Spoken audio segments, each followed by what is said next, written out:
So good afternoon, everybody. Welcome to the second Hyde lecture series of the semester. My name is Yuzhe Wang, an assistant professor of practice at the College of Architecture, Landscape Architecture program. So the college's Hyde lecture series is a long-standing endowed public program. Each year, the college hosts compelling speakers in the field of architecture, interior design, landscape architecture, and planning that enrich the ongoing dialogue around agendas which are paramount to the design disciplines in our graduates. This year's Hyde lectures are operating under the thesis of building justice, design, and planning for a just society.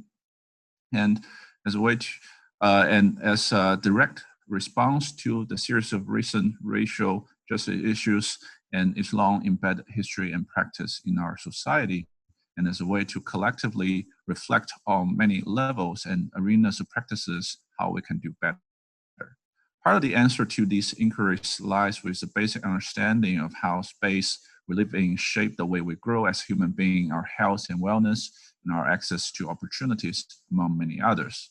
The reflection in this way is on how we're making the investment in the urban public domain, both from a resource and service point of view, that addresses unequal distribution, and from a process point of view, that tries to build fair and diverse representation. Our Hyde lecture today, entitled Designing for Shared Power, Advancing Racial Equity in American Cities, will explore these issues, and I am honored to introduce our Hyde lecturer today, Stephen Gray.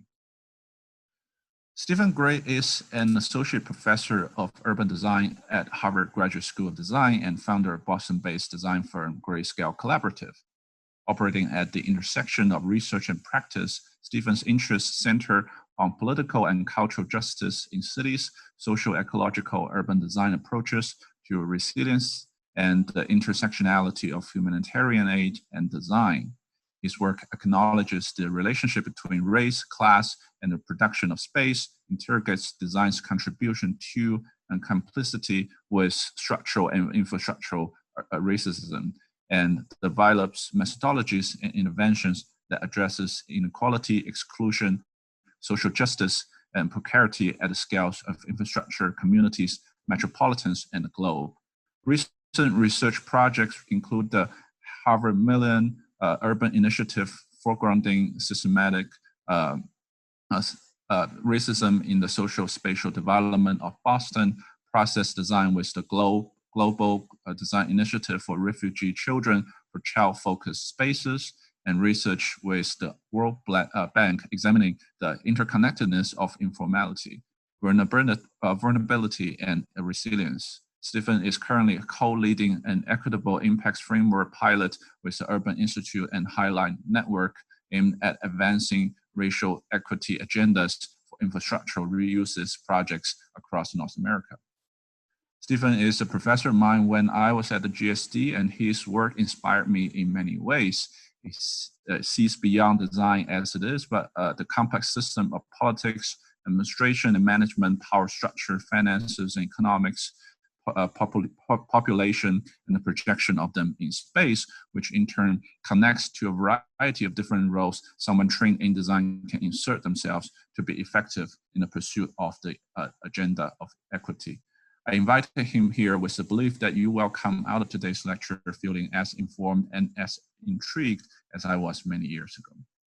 One last thing before we get started, I do highly encourage our listeners today to ask questions, and while we will get to them, some of them at the end of this lecture. You don't have to wait until the end to ask. Feel free to type your question in the Q&A box as we go, and I will look at them.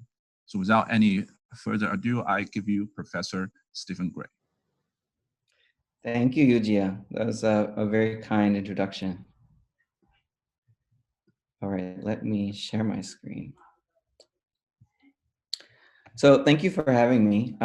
My talk today, as Yujia said, is called Designing for Shared Power, Advancing Racial Equity in American Cities.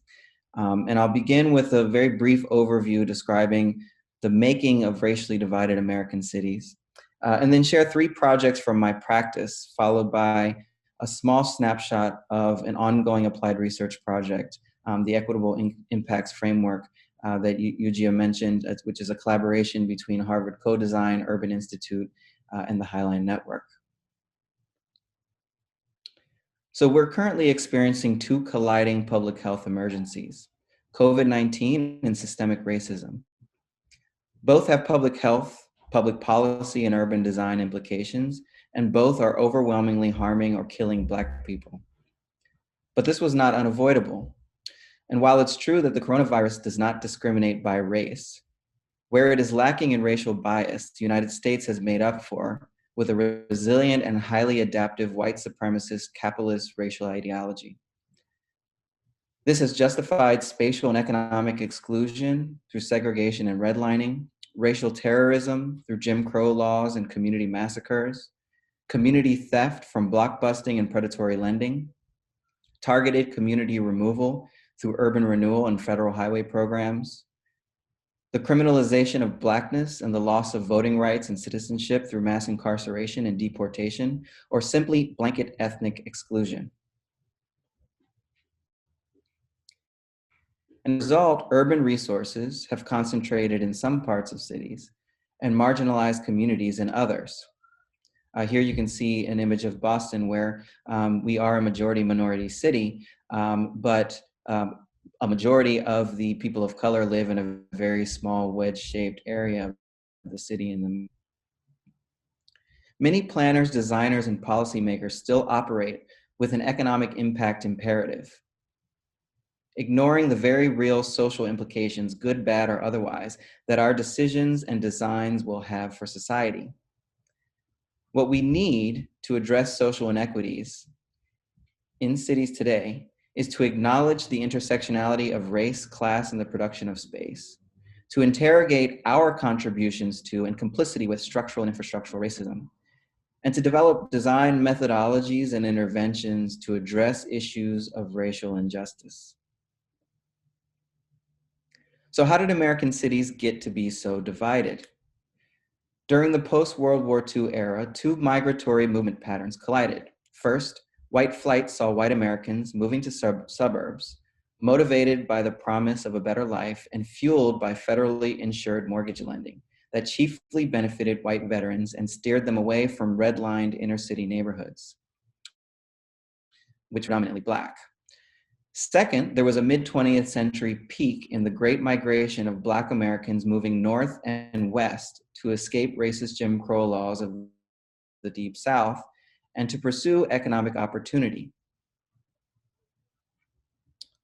And while the dominant narrative was, and still is in many cases, that everyone was leaving cities for the suburbs, if you actually look more closely at the changes in Black population in cities, and in this case, Boston, it was actually growing exponentially. So you see between 1950, 60, 70, and 80, the Black population was growing tremendously. And in that same period, you can see when urban renewal designations were made, most of them in Boston during the 1960s, but across the decades.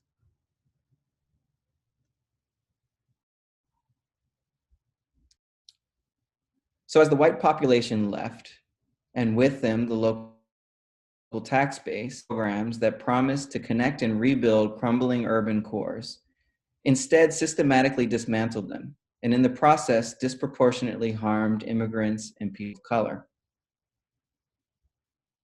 Between 1950 and 1980, predominantly, federally funded highway and urban renewal projects swept through US cities. In addition, redlining maps pushed communities of color into smaller and smaller areas.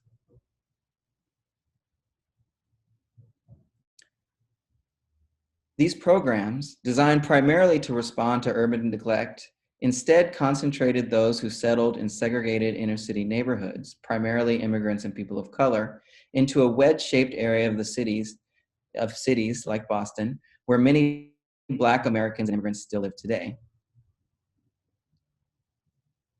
Experiencing dramatic disparities in wealth, educational attainment, and life expectancy, as well as below average access to jobs, open space, and public transportation.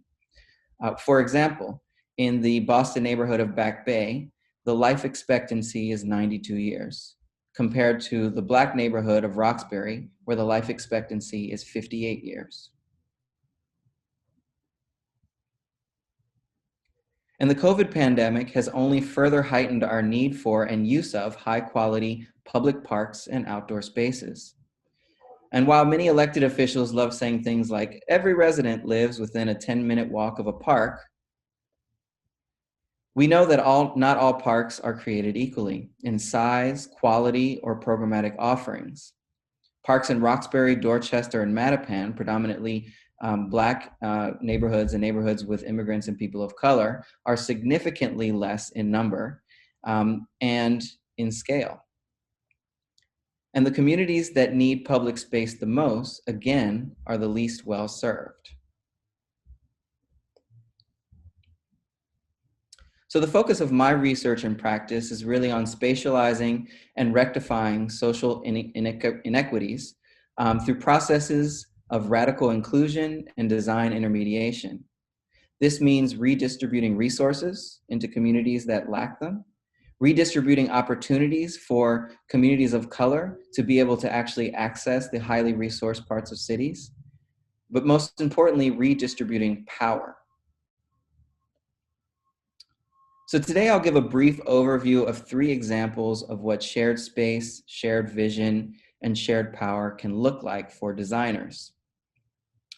Capturing value from private market development for BIPOC communities, Black, Indigenous, people of color, through shared space in Boston's Seaport. Ensuring that public investments in infrastructure contribute to a shared vision and shared benefits for Uptown Cincinnati. And entrusting communities with budgetary decision-making by sharing power along Boston's Emerald Necklace Park system. And then I'll conclude by sharing a brief snapshot of the ongoing research in collaboration with the Highline Network and Urban Institute to develop an equitable impacts framework for large urban projects around the United States. In American cities, strongly delineated color lines still separate white residents from residents of color. And 10 years ago, Boston Seaport looked like this. It was hailed as the last major opportunity to build a neighborhood that reflects Boston's rich cultural diversity. Instead, we built the most economically and racially exclusive neighborhood in the city. And while Boston officially became a majority minority city, meaning most of the residents of Boston are not white, in 2010, our newest downtown neighborhood is 89% white. And led by the private real estate developers, it caters disproportionately to white residents and visitors. On the left are the kind of headlines that the Seaport gets. Those are real headlines. And on the right are the kind of headlines that we should actually aspire for. So as you can see, economic development doesn't automatically lead to more equitable spaces. In fact, it tends to result in the opposite. But if approached with a racial equity agenda, we could actually capture some of the value we create as designers for those who stand the most to gain and otherwise the most to lose. So how do we design for racial and cultural inclusion in elite spaces that are driven by capital? Well, pre-development activation is one idea that could be a Trojan horse for inclusion. I began work with the Massachusetts Port Authority a few years ago to develop an inclusive public realm strategy.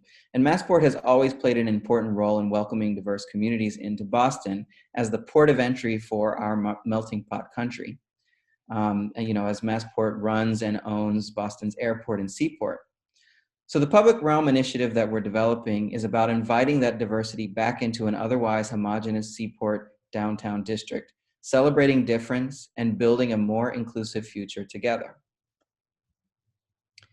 The idea is pretty straightforward: to anchor young creatives from underrepresented neighborhoods with an emphasis on immigrants and communities of color to be the artists, designers, small businesses, builders, and activators of the public realm. So there's 2 stages to this: piloting, introducing temporary and experimental programs that attract and appeal to a variety of users, and introduce new programs and new people into a space where they don't typically feel invited or welcome, and inviting them to actually decide what happens in the space. Second is institutionalization.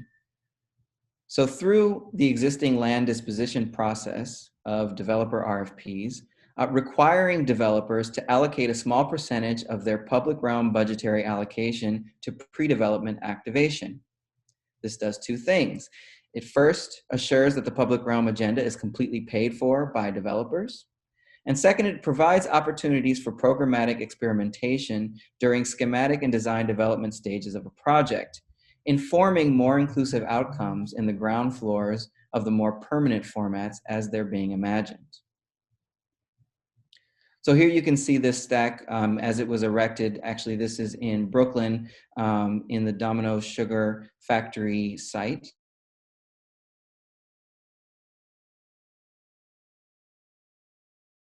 An exhibition going on at the Brooklyn Museum of Art, and the stack was designed by Lotec, originally for this site, but deployed then in Brooklyn. And of course, we're working on smaller interventions as well. This is meant to be a kind of a pop-up to activate underactive and underactivated sidewalks and streetscapes, and can sort of be deployed anywhere in the district as needed to create some energy and indicate what's possible for the site that is currently under-realized. So through a combination of short-term tactical programs and longer-term strategic design and policy interventions, pre-development activation has the potential to blur the boundaries between private development and public spaces, transforming soon-to-be built sites into platforms for economic and cross-cultural exchange.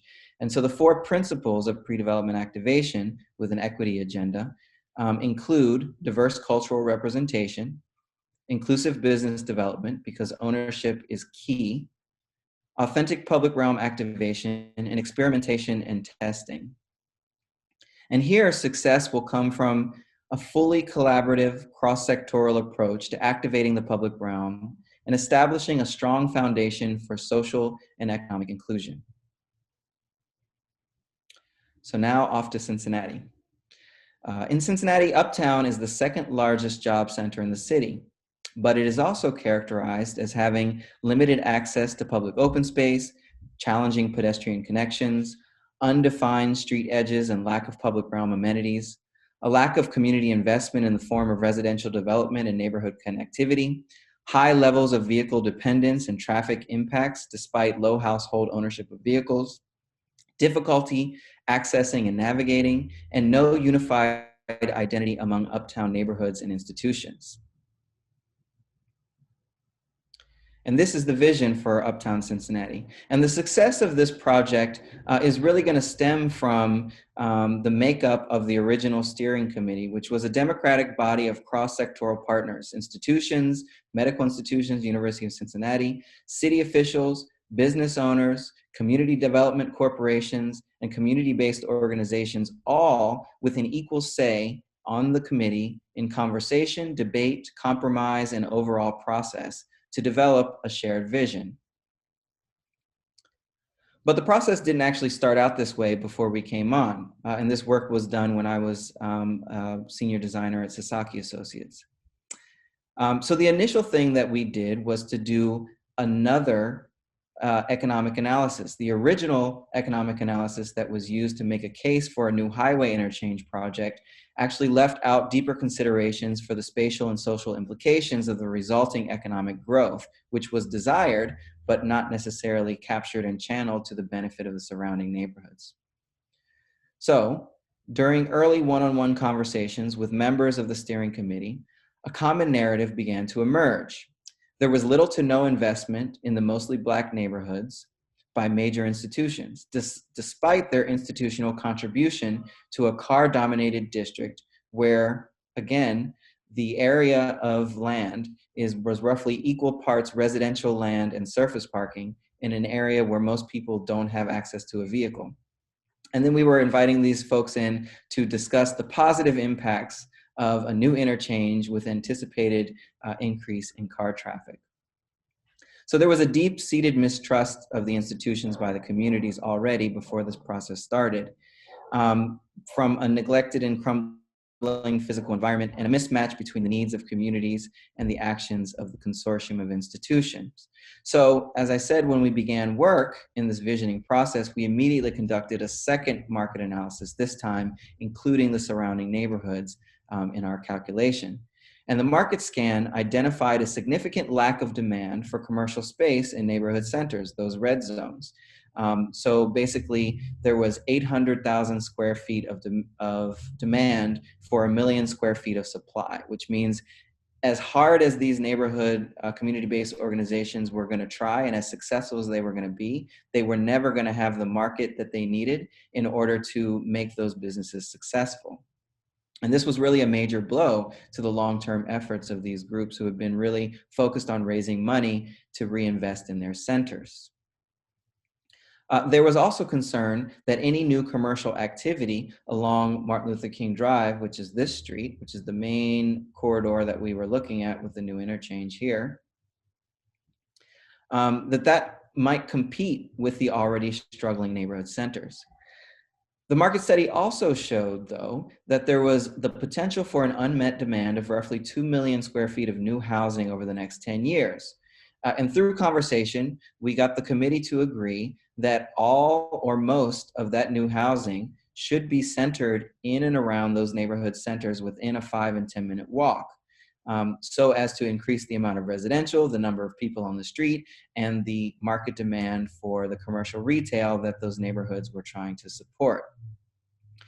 But the graphic that you see here also gave communities a mutually agreed upon reference point to hold institutions accountable to stop their business as usual development process, which essentially was devaluing property, buying up housing cheap, demolishing it, land banking it as surface parking, and then expanding their institutional footprint deeper into communities. So this diagram really became a powerful tool for communities and a reminder to the institutions that they should be adding housing to neighborhoods, but certainly not removing it.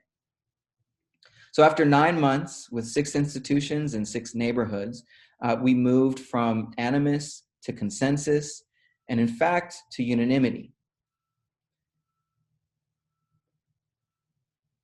The consortium then began assembling over 100 properties, and then following a set of urban design guidelines that are sort of co-developed by Sasaki Associates and Grayscale, my firm, after I left, looking at phasing and implementation and attracting new anchors.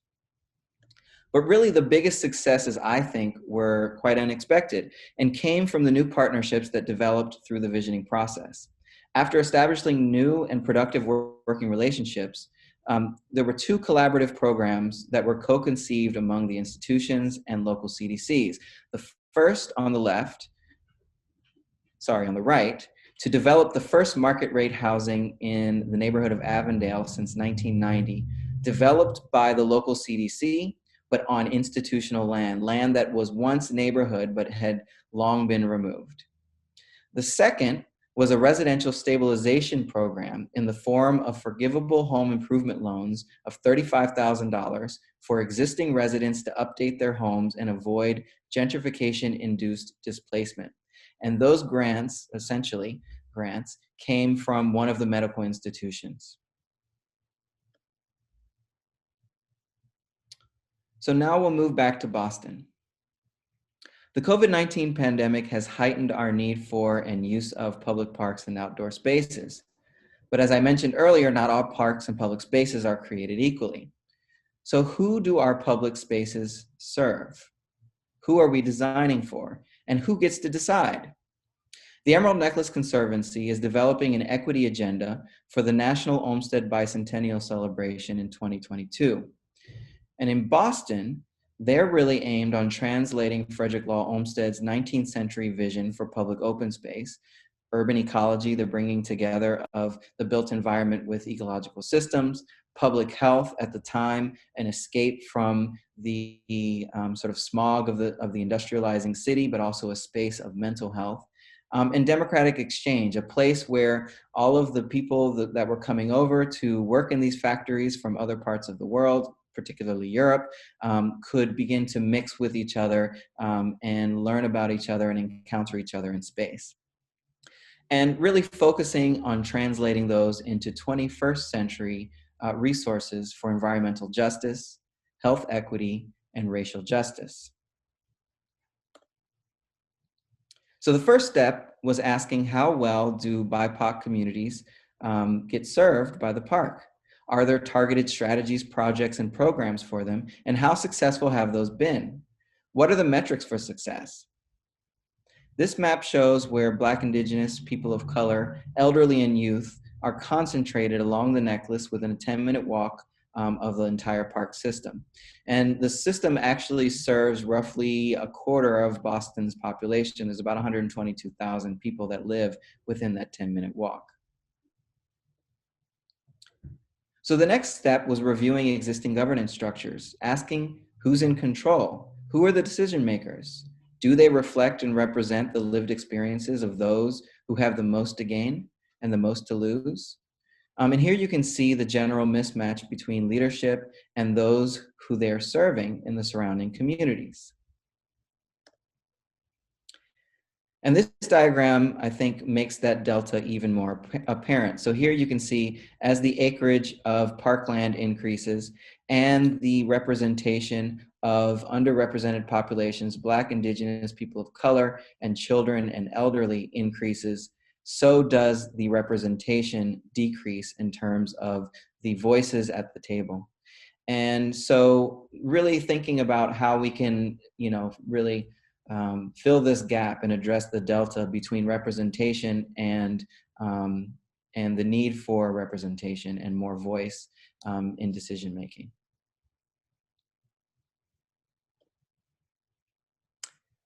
So, we looked at the governance structure, and this is, pretty cross-sectoral and inclusive in that way. But there are currently almost no spaces for community voice. You see the yellow indicator at the bottom. There's almost no community voice in the current structure. And so at the top, this is the existing structure for the Emerald Necklace Conservancy with their public sector partners, their board, the executive committee of the board, and the overseers, which are all of the institutions along the necklace that are a part of that group. And then the task forces that were developed in order to develop this Olmsted Bicentennial celebration focus and determine, what we're going to do, how money was going to be raised, and how it would be spent. And so the question is, how do these two governing bodies work together, and how do we get more neighborhood representation within this? So we're now exploring this idea of establishing a representative committee of neighborhoods, which would be staffed by residents and by folks who are already doing environmental justice, health equity, and racial justice work within that 10-minute walkshed of the park. But budgets are moral documents. And so a truly equitable initiative must include budgetary decision-making power for that body. So as we're looking beyond traditional lenses of park space, at the broader implications of the impact of these public realm investments, the success of this project is really going to come from connecting these park projects and programs to the real and unavoidable external community impacts. Employment and economic opportunity, affordable housing, mobility and neighborhood connectivity, health and well-being, cultural preservation, and diverse demographics.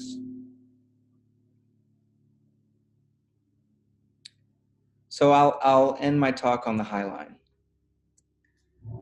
So the deployment of landscape interventions in the aestheticizing of high-end speculative developments has rarely resulted in broader publicness, even in spite of the presumed design ethos that is eminently public. And so questions arise about the main beneficiaries of large-scale urban projects. How are contributions to or detractions from the public sphere measured? And under what conditions might well-designed public spaces strengthen our collective right to the city? The answers to these questions really depends on who holds the power. In 2018, the High Line was awarded Harvard's 13th Veronica Rudge Green Prize in Urban Design. And while the committee's decision was unanimous, we were initially quite divided.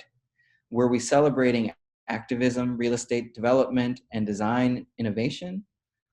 Or were we celebrating lessons in neoliberalism, gentrification, and the production of elite space? But when we met with Robert Hammond, the executive director and co-founder of Friends of the High Line, his self-reflective quality and criticality of the High Line's failings and subsequent move to establish the High Line network in 2017 is what captured all of our attention. And it explains why the prize was only awarded to the project in 2018 by the GSD. In recent years, landscape architects and starchitects have teamed to create aesthetically dynamic and ecologically performative high-end projects. But social considerations are often overshadowed by narratives that are overly focused on aesthetics or economic impacts. And this misalignment of values has had adverse effects on urban communities, greasing the wheels of market-led property development so as to benefit an urban elite. So what makes an urban design project great? Large projects like the High Line that reinforce the power of capital, support real estate speculation, and ultimately lead to gentrification and displacement should be examined. As designers, we end up celebrating design innovations that often exacerbate social and income disparities, increasing private property values, and undermining affordability by expelling long-standing residents with limited financial means. Soon after opening, Friends of the High Line recognized that less than a quarter of their New York City visitors were people of color. And so they instituted a targeted public programming agenda, capitalizing on the High Line's success to double the number of New York City residents of color. And here you can see how much money they spend on capital improvements, operations, and programming. The green-shaped wedge is programming. And at the time, they were up to, I think, about $4 million on programming. Now they spend roughly $7 to $8 million a year on programming.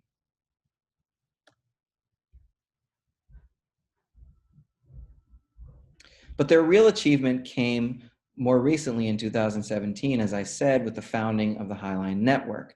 This translocal advocacy and knowledge-sharing network is built around anticipating and confronting gentrification and the social exclusion that results from similar projects in other cities around the country. The High Line Network now stands at the center of intercity knowledge production through peer learning that extends far beyond the physical, temporal, and geographic footprint of the High Line itself. So in October 2019, I began work with the High Line Network and Urban Institute to develop an equitable impacts framework, working with 9 pilot organizations ranging in scale, resources, and stages of work. During the first pilot year, what we've been doing is really working with each organization to define and expand their equity agendas. And what became quickly apparent is that equitable outputs are never going to come until governance, decision-making, and budgetary structures of power reflect the communities that surround them. And so this really shows the agenda setting, the contextualization that needs to happen so you really understand why you're doing the work you're doing, really deciding what kind of impact and who you want to partner with to have that impact in the surrounds around your project, but then examining yourself internally to really see what's in the way of that shared power and shared decision making, making those adjustments in order to have greater external impacts, and then go back and reflect on the equity agenda again and continue that process. So we began last October with a workshop to define the equity agenda for each organization. And they were really leading that conversation each for themselves.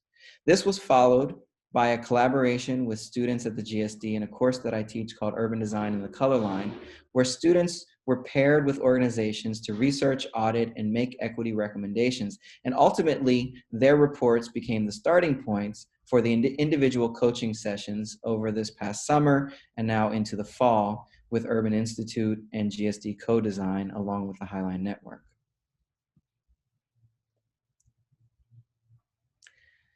The course is organized in a way to examine the relationship between structural racism and urban design in 3 scales. Cultures of racism, understanding the construction of and reason for racial ideology in the United States as a rationale for slavery and capital exploitation of Black bodies. Geographies of racism, so where people ended up settling and not settling in cities because of the places that they were and were not allowed to be. And then infrastructures of racism, really looking at the spaces that divide those communities. You know, if you look at demographic maps where there's a line that says this is where Black folks live and this is where they don't live, those lines are infrastructures. There are roads and highways and parks and rivers and developments. They're things that we as designers are centrally involved in imagining and reimagining.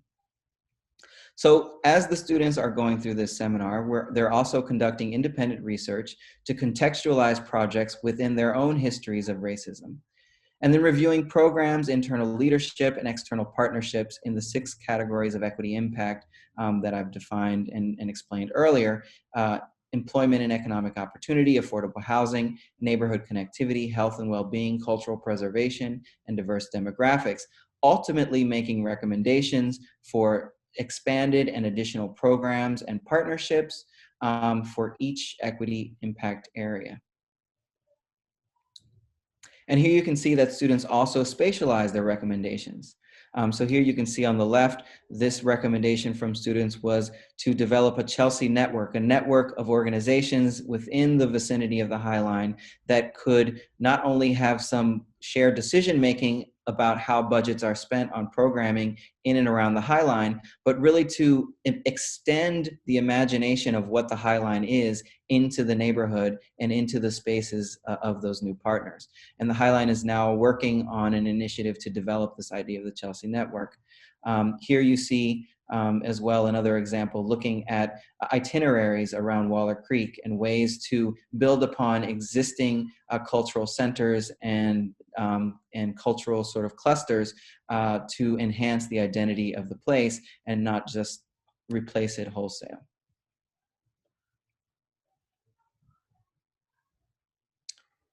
So following the course, the organizations identified 2 to 3 equity coaching topics, which you see here in this list as associated with each of the organizations. And they fell into roughly 4 basic categories, which you see here: place-based benefits and value capture, community engagement strategies, community committees, boards, and equity staff, and participatory planning and budgeting. So 2 of those categories really focus on external work, collaboration, and place-based benefits, while the other 2 focus on internal work, governance structures, processes, and budgets. So in closing, communities of color, the cure for the harm caused by COVID-19 really needs to go far beyond developing a vaccine. Reflecting on this country's long history of intentionally racist planning and city building, designers, planners, and policymakers have an ethical obligation to realign our priorities and adopt intentionally anti-racist agendas that address the legacy pockets of inequity in Black and Brown communities. We need social and economic policies that take on the underlying, long-standing, and persistent problems of structural racism.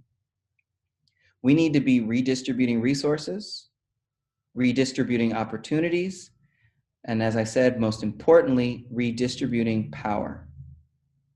Thank you.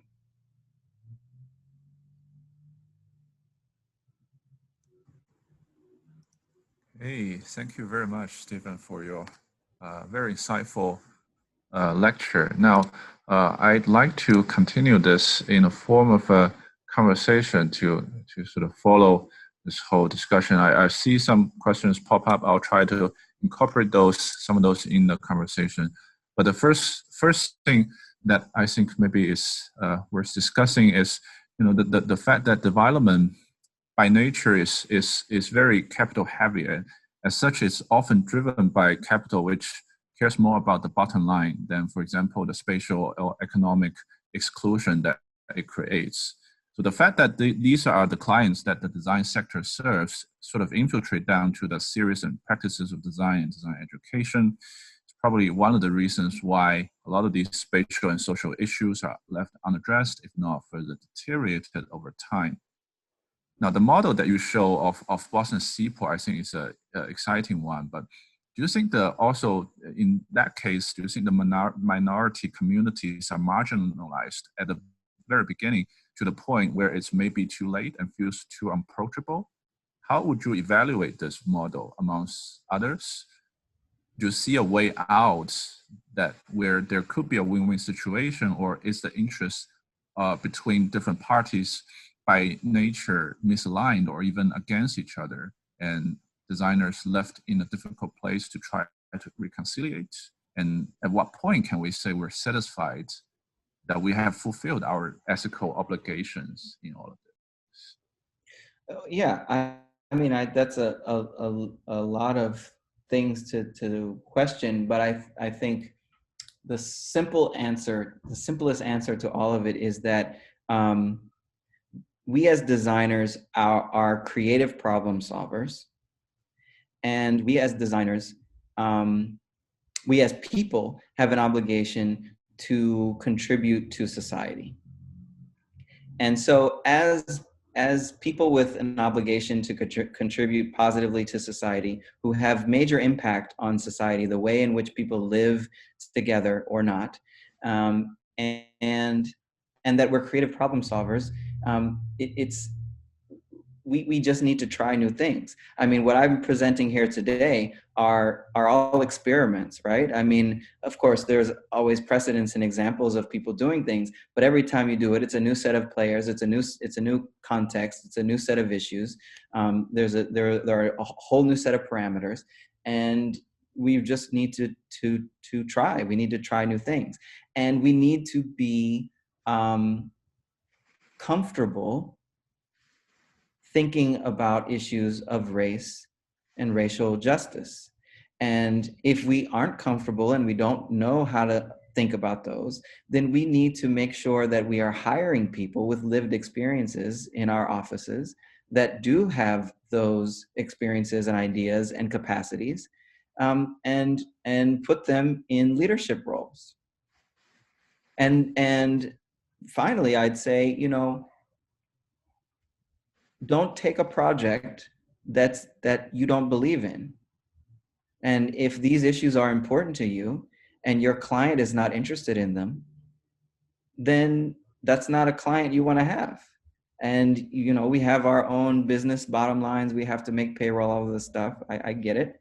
But if you set yourself up to be known for doing a certain kind of work and thinking in a certain kind of way, you will attract the clients that are interested in doing that work.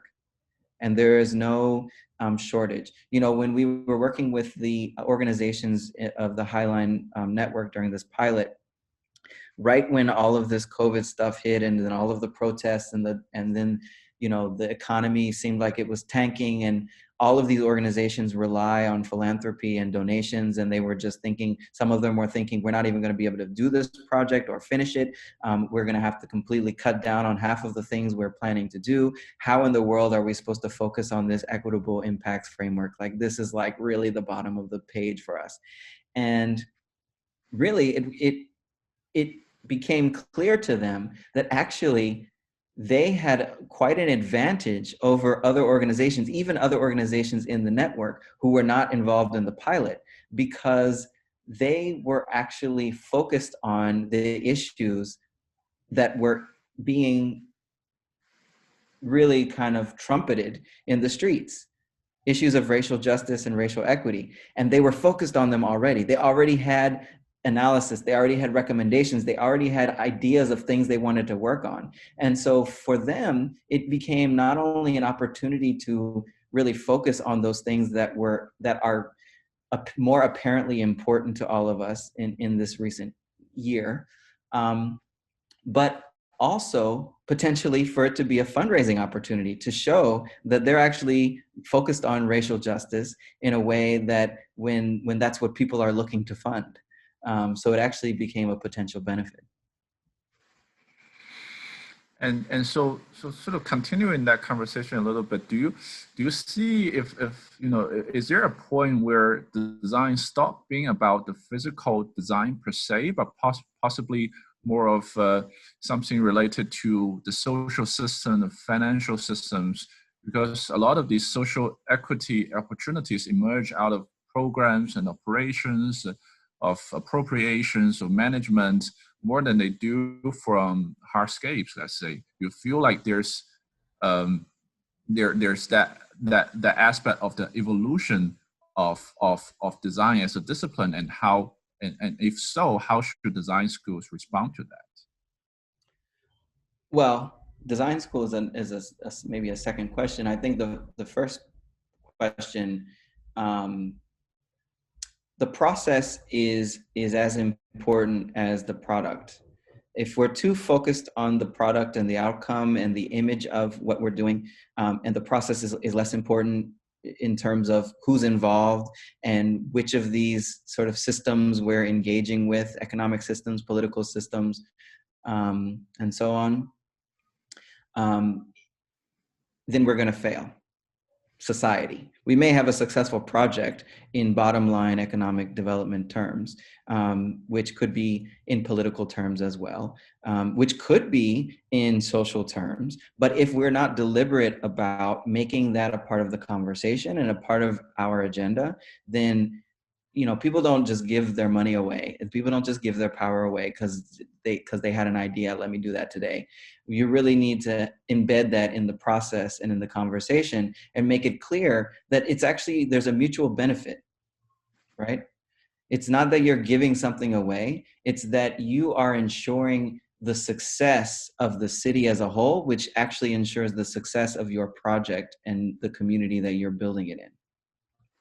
And so, I think in schools, we just need to, obviously there are basic fundamental skills that students need. And so there is value um, in isolating the work that you do from all of those factors, because you need to learn how to draw. You need to learn how to represent your ideas.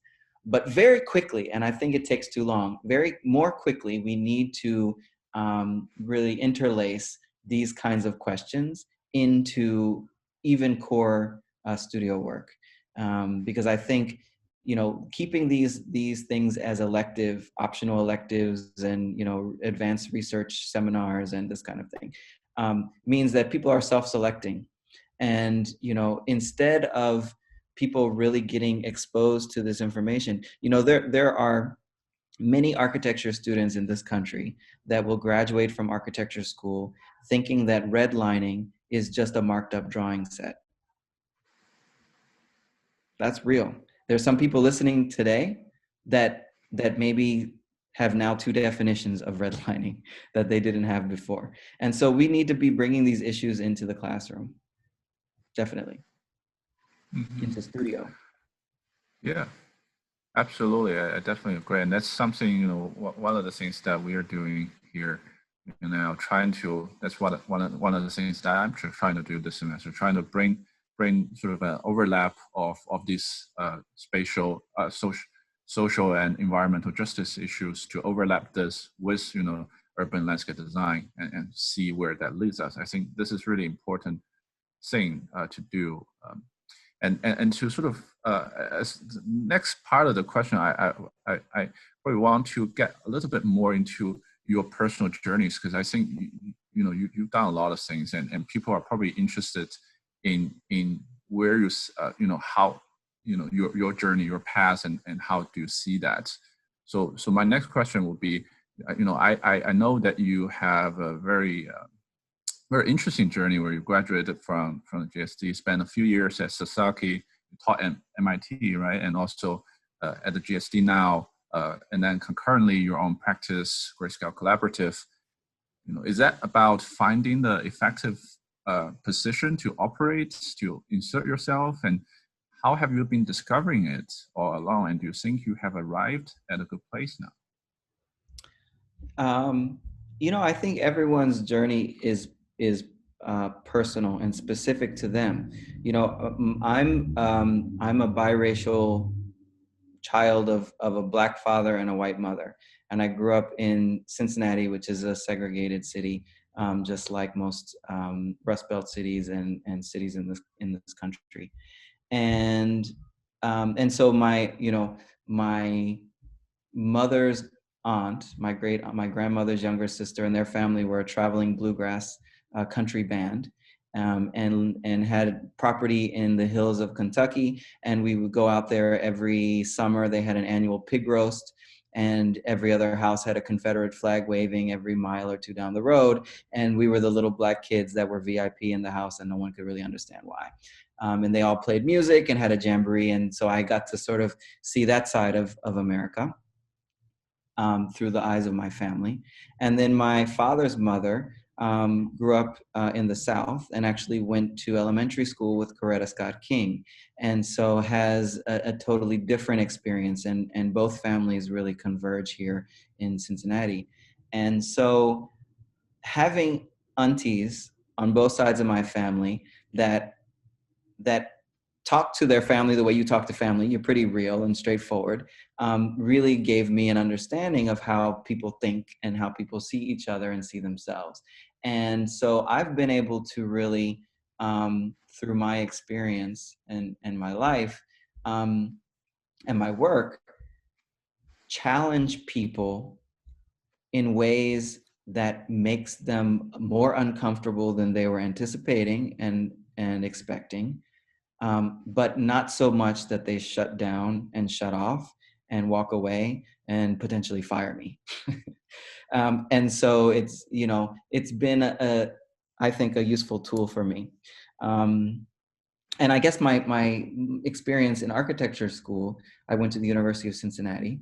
And when I was doing one of my internships, I went to, I did an internship at Perkins Eastman to get the kind of corporate firm. I did an internship at Sound McCown in New York, kind of get a boutique office, high design kind of experience.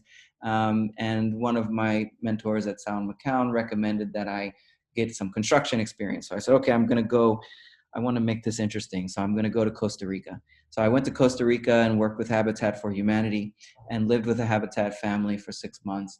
And, and I grew up, middle income, working class, at some point we were low income when I was younger. And then I was in this context where the house I was living in was built by the people living in the house and their neighbors and volunteers like me. And we were now building another house. And the cost of that house in dollars was like $7,000. And, and I just, the scale of need, I was down there for 6 months, worked on 3 houses, and that's just 3 houses I worked on in 6 months. Can I really sit in an office and draw architectural details for fancy people and their fancy buildings for the rest of my life? I just can't do it. I need to have a bigger impact. I need to work with people beyond the people that already have lots of stuff. And so, I came back, the dryer in my house was broken when I came back home. And, my parents were like, oh, we got to buy a new dryer. We can't afford it right now. And I was like, don't worry, we can just hang our clothes up on clotheslines in the living room, because I was just in this space where like you have one knife and you cut your food with it and you open cans with it and you do everything, right? So and you're happy and things are great. So how could I find a way to work and have an impact on a greater number of people in the world? And so that's really what led me to urban design at the GSD. And then, doing my thesis at the GSD was really focused on Cincinnati, my hometown, and trying to find a way to develop a process that was co-beneficial across sectors. And it happened to be focused on the transit line that was coming in. And that was being sort of debated still. And so, that was my whole proposal, was this cross-sectoral collaboration that of mutual benefit that would lead to, greater impact in communities of color, but also better, economic impacts. And then I got the opportunity to do the project that I did for my thesis in uptown Cincinnati instead of downtown Cincinnati, my hometown, when I was at Sasaki.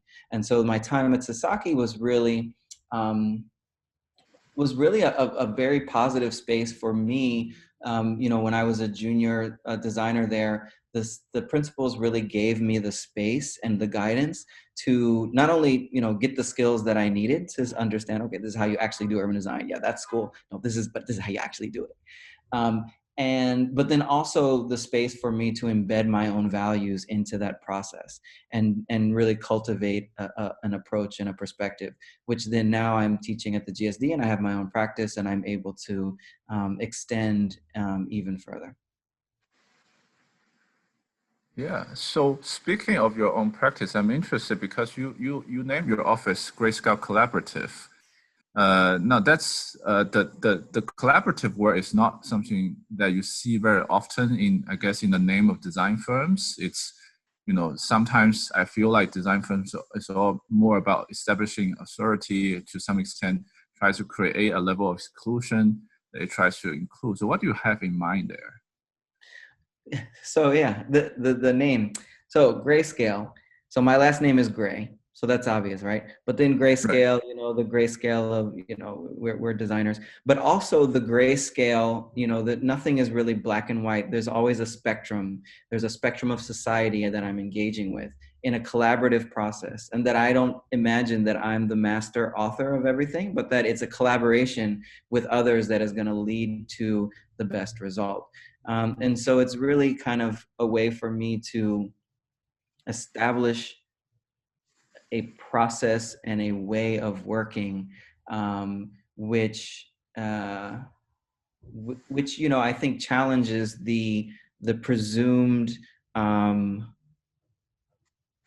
end game for, especially for younger designers, of sort of having a sort of a signature and a sort of recognizable, approach and stylistic expression in the work. I'm not really interested in that. I'm interested in a particular process that I'm developing. But the end game and the outcome of that process shouldn't be known before we start. Yeah. That's that's definitely a very sort of refreshing thought. I think, a lot of, as you were saying, a lot of people are about that kind of signature moves and just trying to create almost like a brand out of certain things. So that is definitely, I think something that more design firms should start to embrace. And speaking of design firms, maybe one final question that I want to bring up as we conclude today is, the issue of, I guess, inequality of or underrepresentation also exists in the power structure within design firms too. It seems that the voices of people of color and voices of emerging designers are sometimes underrepresented in traditional sort of apprenticeship-based design environments. What would you say to our undergraduate students and graduate students who are about to embark on this journey in finding their role, their voices, and their relevance in the creative and ethical contributions to the world? And a second thing may be, what should design firms do to empower a more diverse group of people? Well, the challenge that design firms have is that there is a small pool of people of color that graduate with design degrees. There is even smaller pool of those people who graduate that then go in and teach. And so and then that small pool means that there are less people who are potentially teaching courses that center on Black and Brown narratives. There are less faculty that are equipped to support students when they're trying to address these questions of difference. There aren't enough options in the curriculum to take on topics of race and racism. And we really don't have a lot of conversation about design's role in really perpetuating uneven power dynamics and systems of oppression. And so what we need is a more diverse faculty. In order to get a more diverse faculty, we need a more diverse student body. because that's going to lead to faculty. What we need in order to have a more diverse working body in offices is also a more diverse student body. But people go to school for one of two things. They either go to school to make money, right? To graduate, get a job, make some money, or they go to school to get tools and capacities that will allow them to take on issues that they see in their family life and in their community. And until design, architecture, landscape architecture, planning, urban design, until we offer a value proposition that is either cash, which that's not going to happen, or relevant tools and capacities through the curriculum, we're not going to attract young people of color into that pipeline. And then we're not going to have them graduate. And then they're not going to become instructors and teachers. And then they're not going to attract more students that look like them. And then those more students are not going to show up at these offices. So, you know, we have to really think about this comprehensively. But even on a micro, I guess even on a micro sort of strategy, like personal level, when you are a fresh designer going into an office, it's kind of a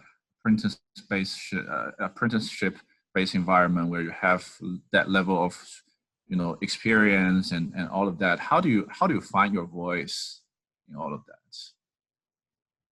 Yeah, I mean, it takes good mentorship.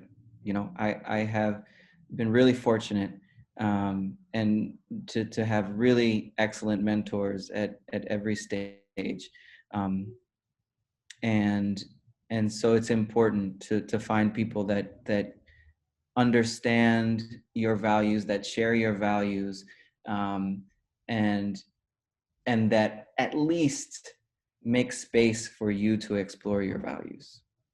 And so that's what leadership in offices, that's what leadership in institutions, that's what leadership in cities really needs to be set up to do, is to, if they don't have an understanding of how to deploy and realize those aspirations, that they are open to and interested in supporting people who do. Mm-hmm. Yeah, absolutely. And just to add on top of that, I think, you know, for our students here, if you are, for example, landscape architecture, there is mentorship programs that's offered through ASLA. If you're a member, student member, they match you to people who, you know, who will talk to you and offer, you know, guidance and things like that. So, you know, I think part of this is be also more active in looking for people who will be able to guide you through some of these, you know, processes and journeys. You know, talk to people, raise your questions. That is definitely going to help as part of this process. So I think we've had a really good, long and constructive conversation. Thank you so much, Stephen, for being here today. We are honored to have you. And it's such an insightful conversation that we've been having for the past hour. And thank you for all of the people who are here, and thank you for all of those who asked questions through the Q&A box. I see all of those questions too. And I'll say that's it for our lecture today, and I'll look forward to, you know, welcoming you to our next lecture series. And Jason, do you have things to add? Nope. Is that conclusion? Just joining my thanks to Stephen, and thank you so much for your participation. It's most insightful. Thank you.